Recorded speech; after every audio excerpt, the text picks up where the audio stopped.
കോഴിക്കോട്ടെ PSC കോഴ വിവാദമാണ് മറ്റൊരു തലവേദനയായിരിക്കുന്നത്. CPM-നെ സംബന്ധിച്ചിടത്തോളം ആരോപണ വിധേയനായ പ്രമോദ് കോട്ടുള്ളിക്കെതിരെ നടപടി ആവശ്യപ്പെട്ടിരിക്കുകയാണ് CPM ടൗൺ ഏരിയ കമ്മിറ്റി. 21 അംഗ ഏരിയ കമ്മിറ്റിയിൽ യോഗത്തിൽ പങ്കെടുത്ത 18-ൽ 14 പേരും പ്രമോദിനെ പുറത്താക്കണമെന്ന് ആവശ്യപ്പെട്ട് രംഗത്തെത്തുകയുണ്ടായി. അന്വേഷണം നടത്തി തീരുമാനം അറിയിക്കാമെന്ന് ജില്ലാ സെക്രട്ടറി യോഗത്തിൽ പറഞ്ഞു.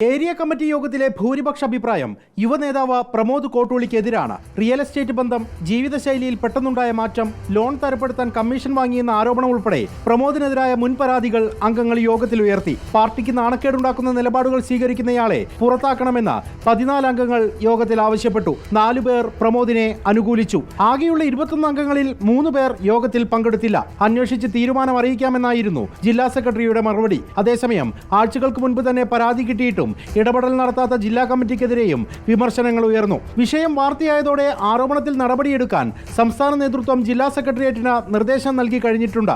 ഏരിയ കമ്മിറ്റിയിൽ ഭൂരിപക്ഷ അഭിപ്രായം കൂടി പ്രമോദിനെതിരായതോടെ വൈകാതെ നടപടി സ്വീകരിച്ച തലയൂരാനാണ് ജില്ലാ നേതൃത്വത്തിന്റെയും നീക്കം. എന്നാൽ പ്രമോദിനെതിരെ മാത്രം നടപടിയെടുത്താൽ അത് വരും ദിവസങ്ങളിൽ കോഴിക്കോട്ടെ പാർട്ടിക്കകത്ത് കൂടുതൽ പ്രതിസന്ധികൾക്ക് വകവയ്ക്കുമെന്നതും ഉറപ്പാണ്.